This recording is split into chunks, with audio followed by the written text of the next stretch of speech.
Hello, Aquarius. How are you? Welcome to your 2017 Tarotscope reading as it applies to your sign. Shuffle here a minute to draw a card to represent your energy, your thoughts, your kind of what to keep in the back of your mind as we go around this, or as you go through your year even.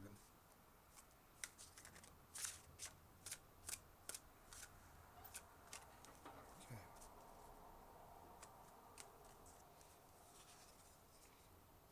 The World. There's a good card. It was reversed, but I don't do major arcana cards typically in a reverse position except special cases. And I don't believe this is one of those special cases, so it's upright. It's the World. It's quite an awesome card to say the least.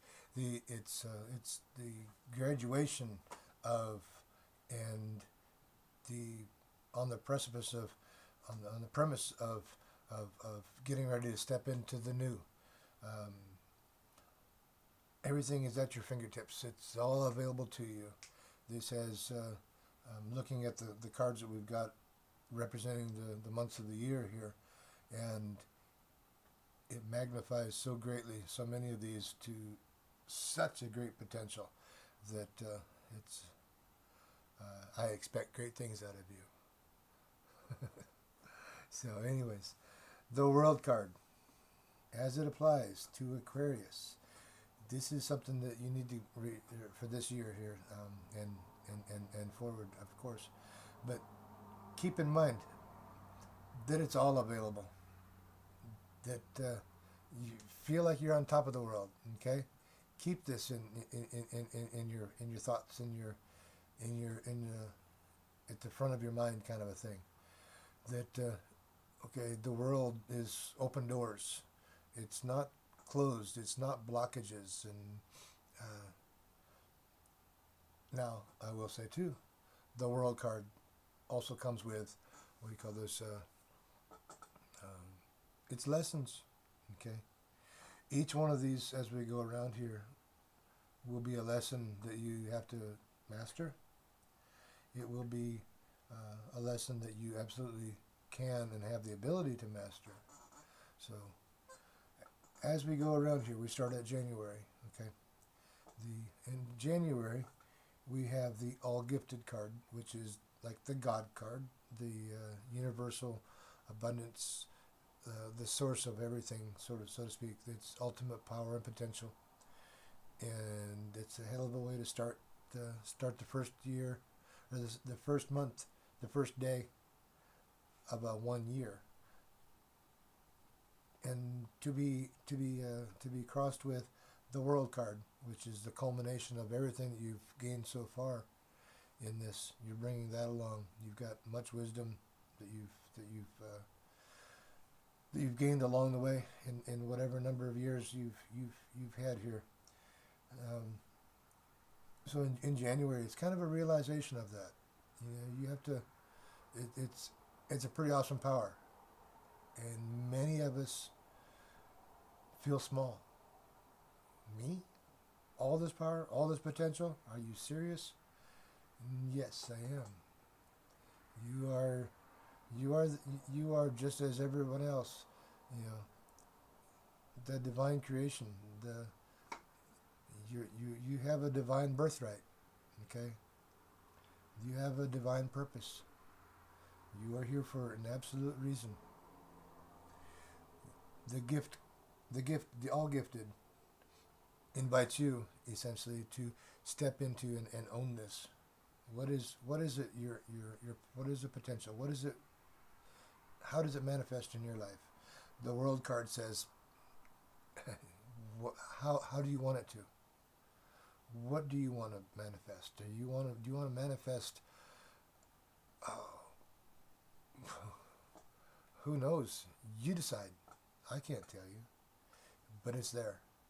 Okay. As we go, move along the next card here. The in for February we have the Hierophant. Okay. The first thing that I noticed on the Hierophant, it's a 5 card. 5s are pivotal. Okay, that's the turning point. We tip forward or we tip backwards. That in itself is one of those lessons of the World card.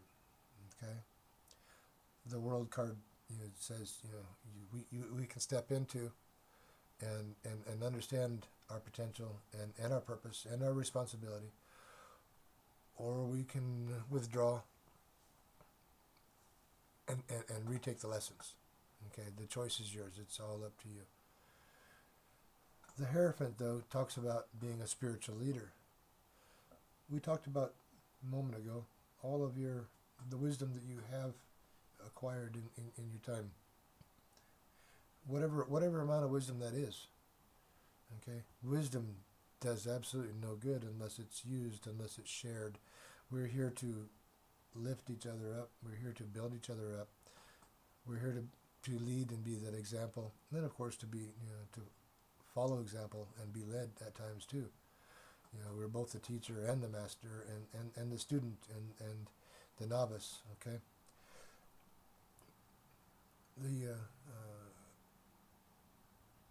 The Hierophant, being that spiritual leader, okay, is that you? Is your next step to seek out that spiritual leader? That's up to you. And for each one of us, it's going to be different. Each one of you, it'll be different. The card also talks about traditions and why we do what we do. The World card says, you know what? You don't have to follow the tradition just because that was a tradition laid out before you. This is the end of a 9 cycle. Okay, the 9 year in the end of a cycle of lessons and learnings. We begin 2017 as a 1 year, a new beginning, new lessons, new cycle, which will manifest in different ways for each of us, of course. On these traditions, are these traditions something that you carry with you? Or are there new traditions to be made? Do they simply need slight modification or adjustment? We don't have to throw the whole thing out to make it fit who we are. Okay, so that's something that you need to. And like I said, the World card is there, and it talks about it's a graduation. You have been given all you need up to this point to succeed in whatever's presented to you right now. So look to these and put that knowledge and that wisdom to use to step forward into tomorrow. What tradition will you carry on? The Ace of Wands. It's a very powerful card. Okay, and it's an inspiration. It's that spark. It's that divinely guided calling, I guess you'd say, what burns deep in your soul. Much of what you do in the prior 2 cards determines how this Ace of Wands energy will manifest in your life. Are you stepping into your power and stepping into your purpose? Stepping into that responsibility, I guess, is what it comes to. Are you going to follow somebody else and their spark and their purpose? Okay, the World card says it's all right there at your feet. It's ready for you to step. That path is open.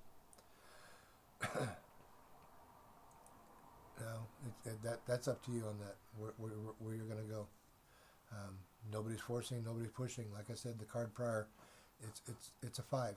Okay, you have every opportunity and right to step forward or step back. Okay, everything is in divine timing. Maybe you in particular need to go revisit another lesson and catch up later in your stepping in. You don't have to wait till next new year to do this. You can do this at any point when you're ready. Okay, these are just the lessons as they present themselves. The 6 of Cups is the next card. Okay, Now, building on the prior card, the Ace of Wands, and what you do there directly affects this Six of Cups. The Six of Cups is that reminding of the sweetness of life, and it's also the encouragement for you to step into your role, your purpose, follow your dreams and your aspirations. What is it you desire for your life? Okay, these are all the things, when we actively search these, when we actively allow these things to come into our life. These are the things that bring us joy. These are what we need to be remembering and pausing and reflecting back. What makes me happy? When did I find the joy? Where was it that I felt most alive? Okay, was it when I was doing this activity, or when I was serving in this way? What is it who are you? Okay, that's really the whole question. Are you being you? When you're not being you, you're being suppressed. You're being held back. You're holding yourself back. Okay, Ace of Wands is your guidance. Is what makes you feel alive and fulfilled. Okay, so remember this on this Six of Cups. Remember this and reflect back on. It gives you that inspiration to step forward and feel that joy and take it and own it for yourself. Create it for yourself. Six of Swords in May.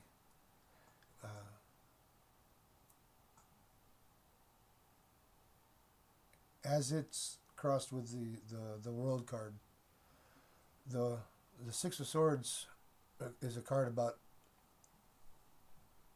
coming to terms with understanding that not everything is for you. Okay, selecting what you carry forward.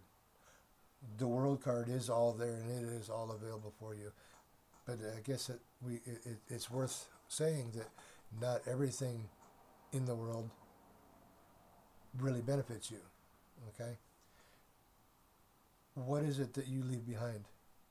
Maybe it's in those traditions.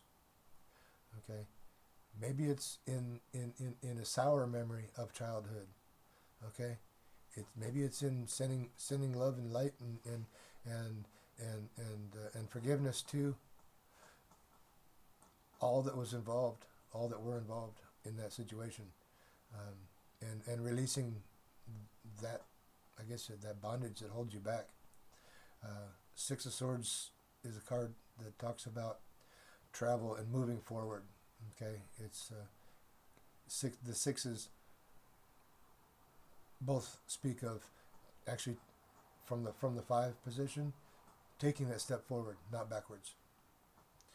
The Six of Swords, like I say, it's a travel from, metaphorically, in the least, from where you were to where you will be, mentally, spiritually, wholly. Okay, but the baggage that you carry with you isn't really doing your future justice. It's of your past, and it needs to be left behind. Six of Swords is that mental process of coming to terms with and accepting that it no longer serves me, and letting it be and letting it go, so you can move forward in joy and towards your ultimate purpose. Eight of Pentacles is the apprenticeship card. It's a card that reminds us that we are always learning. The World card may be that graduation for you. The 9 year we just left may be that culmination, that lesson learned or achievement or whatever that was. But the Eight of Pentacles reminds us, like I said, that we are forever the student. We're forever the apprentice. We're forever learning, and to really move forward and launch into the world, with our purpose and the gifts that we came divinely inspired to share. We must remember that too. We stop learning, we stop growing we stop growing, then our fruitfulness is no longer there. So just keep these in mind, okay, as you move through. The Three of Pentacles talks about with somebody else. Okay, this is it's group efforts, and everybody plays their part in the achievement, in the advancement of all so much. The humanitarian in you, you want to save the world, right? But the Three of Pentacles says, okay, you can save the world, but you might need some help along the way. So don't try to rush out there by yourself and do this. Okay, that's another part of understanding and learning that we are all in it together. But and our contribution matters just as much as somebody else, and somebody else's contribution matters just as much as us. Now, the other thing to keep in mind with that, looking backwards with the Eight of Pentacles and the Six of Swords, okay, all and traditions, okay, the Three of Pentacles reminds us, okay, what are you contributing? What is it that you're leaving? What legacy are you leaving behind? Make sure it's what you want it to be. And that's part of the lessons of Six of Swords. What are we leaving behind? What are we taking forward? So, if we move forward into this would be August now. We just left July. Ace of Swords in August is that clarity, that mental agility that you have, that we have, Aquarians have. Okay, that air sign, that thought process that you guys are so fond of. but clearing away and cutting through illusions of what's immediately achievable and what needs to be worked and strived for. The Three of Pentacles reminds us that, like I say, everybody's input is of substance, and it's not to the Ace of Swords is that clarity to bring it all together, to formulate that plan, to structure, to lead if need be. Okay, you guys have that potential absolutely there. You've got that drive and that passion to leave that lasting global mark, okay, collectively. Excuse me. As you step into and you start realizing and you start making that mark, making that difference, okay, this does bring you joy. You're aware of these are, it's a very, very emotionally driven time, and these emotions are wonderful as long as we keep the right emotions, which is why Six of Swords is so important to process that and leave behind which doesn't serve us, whether that be the traditions or whatever it be. Okay,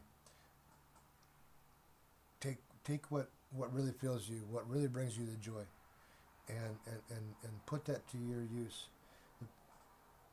Let those be the emotions you take forward and swim in, we'll call it, every day, because those are the ones that really fuel your passion, fuel your desire, fuel your momentum as you carry on through. This particular card, the Archer, the angel on the card is the prince is shown as an angel with a bow, with an arrow ready to be drawn. Whereas he's going to send his mark, if he's strong in the spirit, because filled with joy, he's going to be much more optimistic and present and impactful, I guess is the word I need to say, in that purpose-driven life. Okay, so feel and remember these emotions and what's needed, that they are so needed. Okay, and we move into October. We have the Magician as our card. It's the it's the one card. Happens to be in the 10th month, which also translates to one, but it also carries the energy of 0, which is also the God component, the source component, that the omnipotent power. Okay, the magician is just exactly what that is. It's you combining with the divine to manifest what it is that you want. Okay, how will you leave your mark? What is your target? What is your goal? What are you going to produce? And this, like I said, the magician card coming along in that auspicious 10th month with that message of you and the divine working together for this. That Ace of Wands back there, that's that purpose. That's an instruction that was left within your heart, seared into your soul, I guess you'd say, maybe. As you start to manifest and produce and work towards this, that gives you the contentment that you're really looking for in life. That's felt. Okay, you're satisfying that soul urge. Nothing outside of you is going to do that. Okay, no matter where you look, no matter what you seek. Okay, it's the real, true peace and contentment comes from satisfying who you really are and why you're really here, living your life fully to your purpose, and making that lasting mark that the Prince of Cups is aiming for with his bow. Okay, all of this again, leading into the Three of Cups in December, and it's joint celebration, and that's really one of your true callings, humanitarianism, that everybody succeeds, everybody is happy, everybody is in joy. You want to save the world, stepping into your purpose and your power, the true you, absolutely are the first steps towards that. And that's a contentment you find in Ten of Cups that leads to the joy of those around you and far-reaching. I hope you've received something from this reading, 2017 Tarotscope. If there's questions, I can be reached at my website, or I can be reached there for further readings or completely different matters. My website is shaspirit.com. My email address is michael@shaspirit.com. And I can be found on Facebook at facebook.com/the Shaspirit, which is all one word. Anyway, have a wonderful year. Good luck and blessings. Thank you for watching.